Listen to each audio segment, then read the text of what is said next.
Hi, welcome to World Religions. We are going to start our unit on what is religion, defining it, understanding how to study it in the secular context in college, and we'll start with this handout. And I will just go over the handout. I will point out questions that I'll call core questions. Core questions are questions that you should know for the rest of your life. You should know the answers to them. So when I teach this class in person, I require students to get 3x5 note cards, like little recipe sized cards, paper. They're a little bit heavier than just a piece of paper. They're cardstock. And on one side, you write the question, the core question, and on the other side, you write the answer. And you make a little pack of cards for the whole semester, and you use them like flashcards to memorize the content. So part of this class is that I want you to not only understand the religions, but I want you to memorize certain pieces that you should hold on to for your life. This is part of being an educated person. So the content of the quizzes will come from those core questions. And I will also make a list of these questions for you to have as a backup in case you miss something. But you should take notes as we go through the handout. The handout is an outline, and I will fill in details as we go. And each unit will have a handout. And I'll go over it, and we'll talk it through, and I'll raise questions. But your job is to take notes, make note cards, flashcards for each of the core questions, and I will tell you the questions and the answers. So you will always know the questions and the answers. You will always know what's going to be on the exam because it comes from this content and from the textbook. The textbook and the handouts go hand in hand, okay? The textbook is a fuller account of what's on these handouts.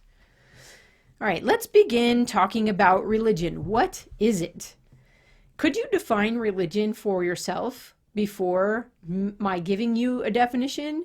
Why don't you take a moment and write your definition down on a piece of paper and see, let's compare notes.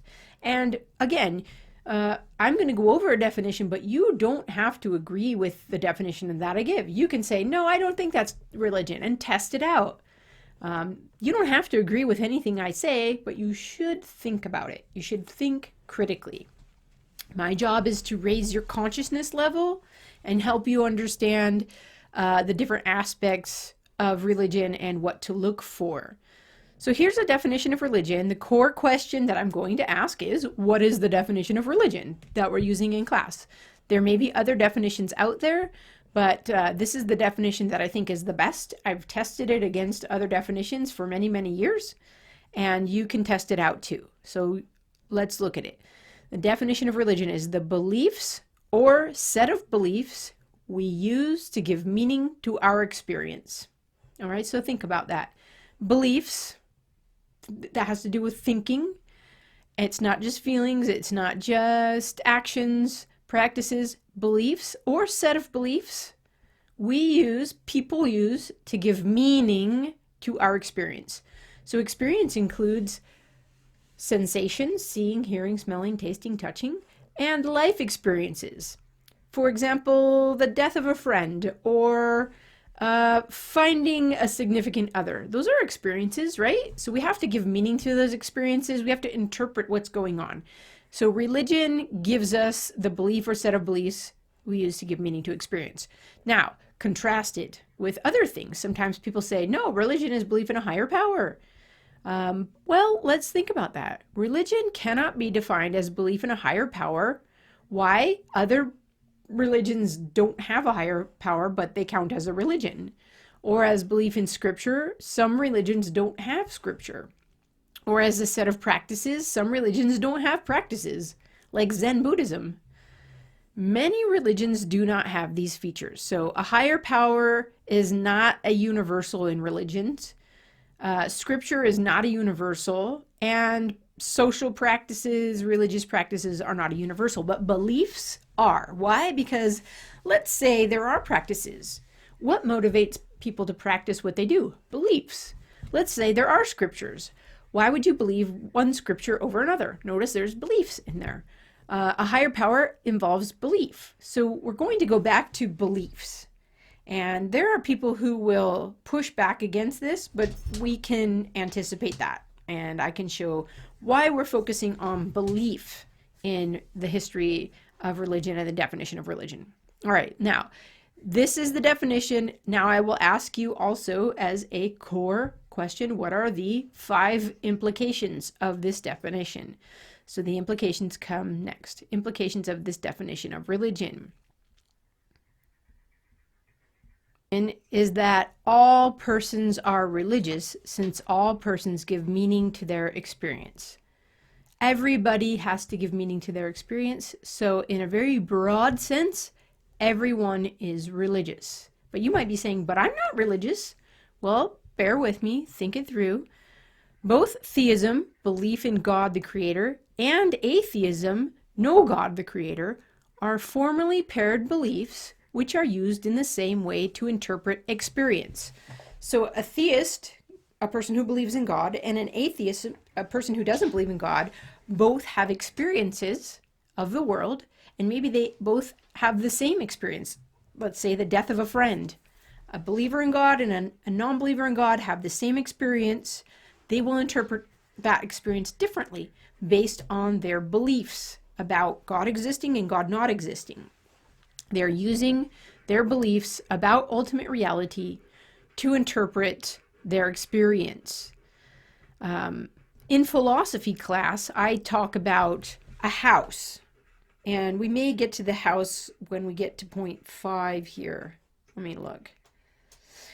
I don't know, I'm going to tell you about the house right now. The house is, there's a ground upon which a person builds a house. The ground is our source of authority.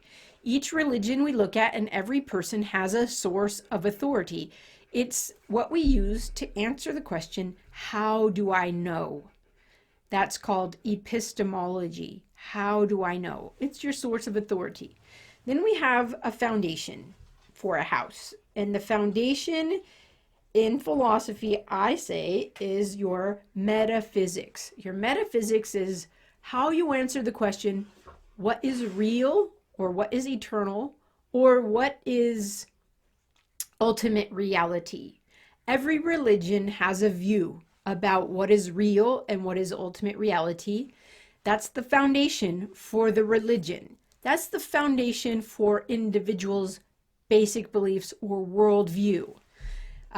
Once you answer that question, what is eternal or what is real, you also have implications for what is a human being.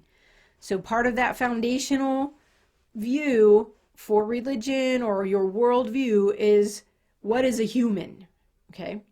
Then you build a house on that foundation, and that house is all of our values and our attitudes that flow from these 2 assumptions.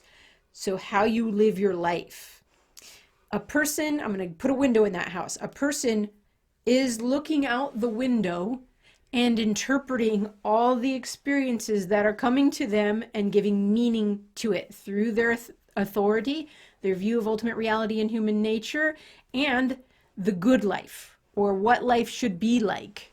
Our ethics. That house is our ethical system, and our practices come from that. Perhaps I should draw a picture for you. I'm going to pause this recording and draw a picture of the house. So here's the ground level. And this is, how do I know? How do I know? We'll call this our source of authority.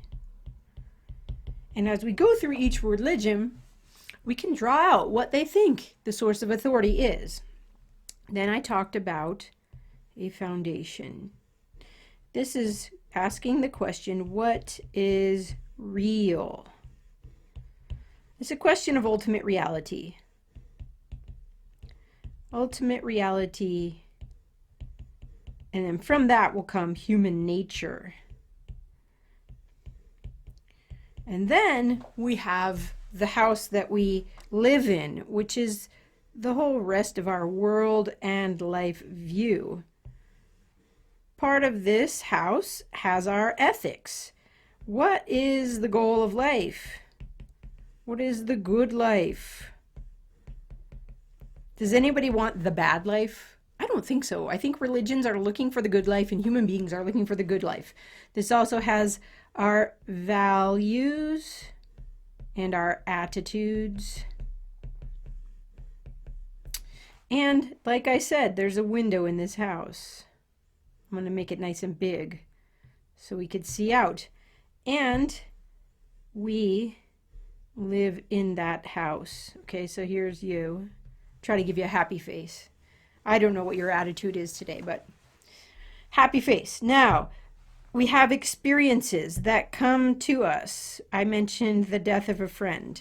So we have experience, and the experience is filtered through our epistemology and our metaphysics and our ethics. That's what we call them in philosophy class. And we interpret it. So we have an interpretation of experience. We'll call this our world and life view. Whoa. Our world and life view. Now, this is true for individuals. Okay, let's make that nicer. This is true of individuals. But when we have world and life view in common with others, and it's lived out in a way of life, that's when we can call it a religion. Or, yeah, a religion, or sometimes culture. Religion is an institution of culture, but these ideas undergird that. And until recently, cultures were religious. Now we have secular culture, and we might consider secularism as an alternative religion. Because secularism is doing the same work as religion. It has a source of authority, it has a view of ultimate reality, and it has all of these parts of an ethical system as well. So remember, we are talking about the implications of this definition of religion. And we said all persons are religious since all persons give meaning to their experience. And I'm sort of drawing out what that means. Both theism and atheism, which gets expressed in secularism, are formally paired beliefs, which are used in the same way to interpret experience.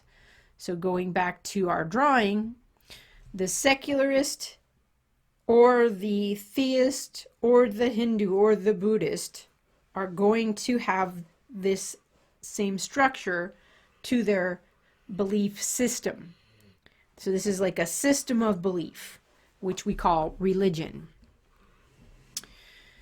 All right, so all of that just to go over all persons are religious. Now let's go on to the second implication here. Religion is fundamentally cognitive. It has to do with beliefs, which are either true or false. Now this is going to be the uncomfortable part. Everybody thinks their worldview or religion is true, but we're going to find out that they contradict one another. They're contradictory, A and non-A, so they can't all be true. Does one of them have to be true? Possibly. Something has to be true, and our job is to try to find it. So, religion is fundamentally cognitive. Cognitive has to do with thinking beliefs. It has to do with beliefs, and beliefs are either true or false because people are making claims about reality. God exists. Humans are fallen. The goal is enlightenment. Okay, those are different judgments. It's either true or false. The goal is enlightenment, true or false. Religion is not fundamentally mystical or experiential or a set of social rules, although many religions have those things. So experiential is knowing by experience.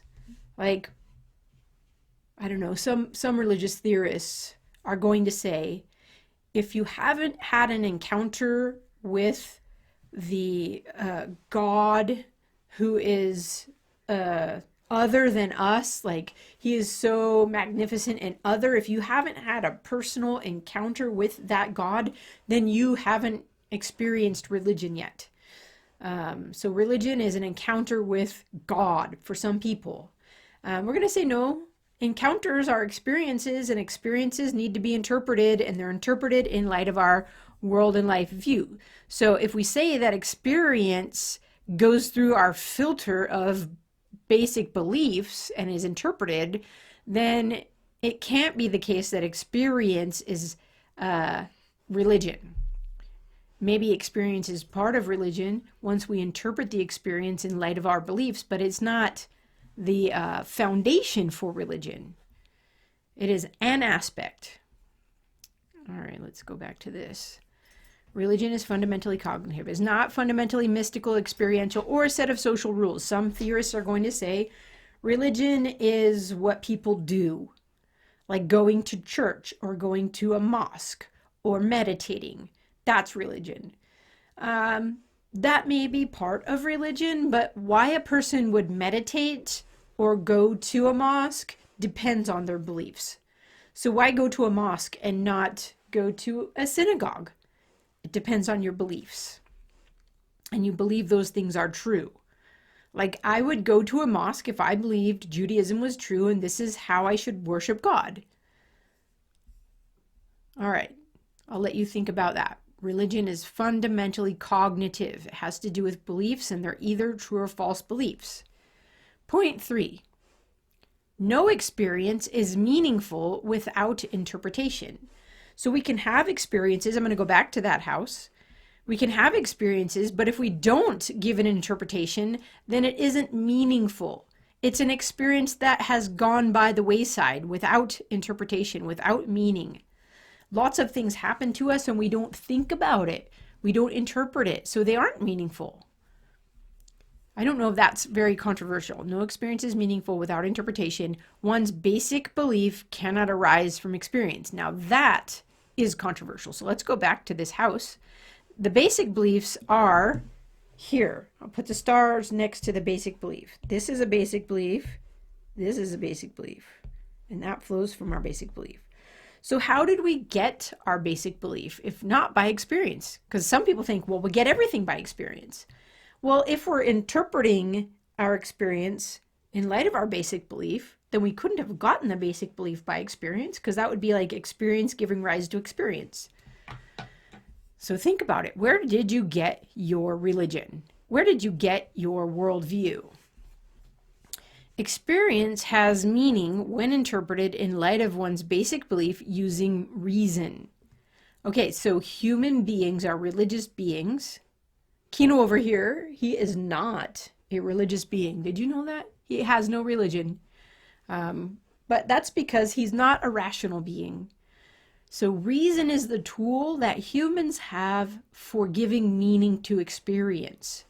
And some religions are going to be more inclined to emphasize reason and some are not. And we'll have to talk about that as we go along. But you, my student, are a thinking being, and you get to use your reason to think about religion and to think about your religion. No experience is meaningful without interpretation. We interpret our experience in light of our basic belief using reason. The question I ask, though, is where did you get your basic belief? If not by experience. Well, I'll tell you where you probably got it. You were born into a family and your family taught you values and attitudes. Maybe they taught you about what is real and human nature, maybe not. Maybe the teaching you were brought up with was, kid, we're going to let you figure it out when you're an adult. So many of us are raised that way. No religion, and it's really a fallback of secularism. So you probably were born into a household, and that household was in a culture. Maybe you come from a different culture. So think about what culture you come from and what basic beliefs undergird that culture, because cultures are built on these philosophical assumptions. What is the source of authority? How do we know stuff? What is real and what is the good life? Hopefully you're thinking through these things. Now, I want to pause because I like to keep these videos at about 20 minutes if I can. So I'm going to make a part 2, and we'll go over the other 2 implications. So what we talked about in this video was a definition of religion, and I asked one core question based on that: what is the definition of religion? And then we talked about 3 of the 5 implications, and I'm going to ask you, what are the 5 implications of the definition of religion? We've done 3. We did all persons are religious, religion is fundamentally cognitive, and no experience is meaningful without interpretation. Next time we will do the next 2, and I will see you in the next video.